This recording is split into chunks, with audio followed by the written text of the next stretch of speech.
خليني أقولك حقيقة محدش بيقولها. في ناس طيبة بس مكسورة، وفي ناس قوية بس قاسية. الأصعب إن في ناس اتحولت لأسوأ، مش لأنها وحشة لكن لأنها اتوجعت كتير. النهاردة بقى مش هنعلمك تبقي حجر ولا تبقي سهلة. النهاردة هنعلمك إزاي تبقي قوية بقلب حي. مبدئيا كده، يعني إيه قوة بدون قسوة؟ القوة الحقيقية مش صوت عالي، مش تحكم ومش برود. القوة الحقيقية وعي وحدود واحترام للنفس. القسوة هي رد فعل لألم، لكن القوة هي شفاء منه. طب إزاي أكون قوية بدون ما أبقى قاسية؟ أول خطوة، فرقي بين الطيبة والضعف.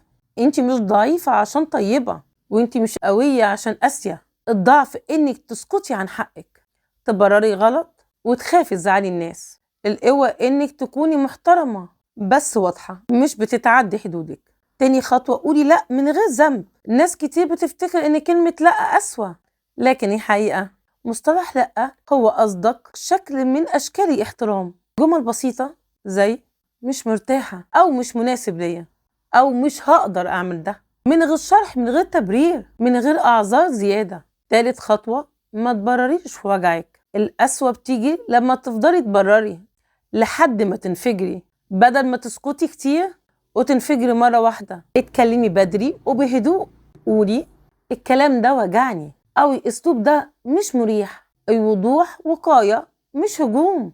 رابع خطوة، اختاري معاركك. مش كل حاجة تستاهل رد، ولا كل حد يستاهل توضيح. القوة إنك تعرفي إمتى تتكلمي وإمتى تمشي، لكن الأسوأ إنك تهاجمي في كل موقف. خامس خطوة، خلي حدودك أفعال مش تهديد. ما تقوليش آخر مرة وإنتي هتكملي عادي. الحدود الصح مرة تنبهي، مرة توضحي، وبعدها تتحركي. مش لازم تزعقي. التصرف الهادي أقوى من 1000 كلمة. سادس خطوة، ما تعاقبيش الناس بالبرود. ناس كتير بتفتكر إن البرود قوة، لكن البرود المستمر غالبا هروب.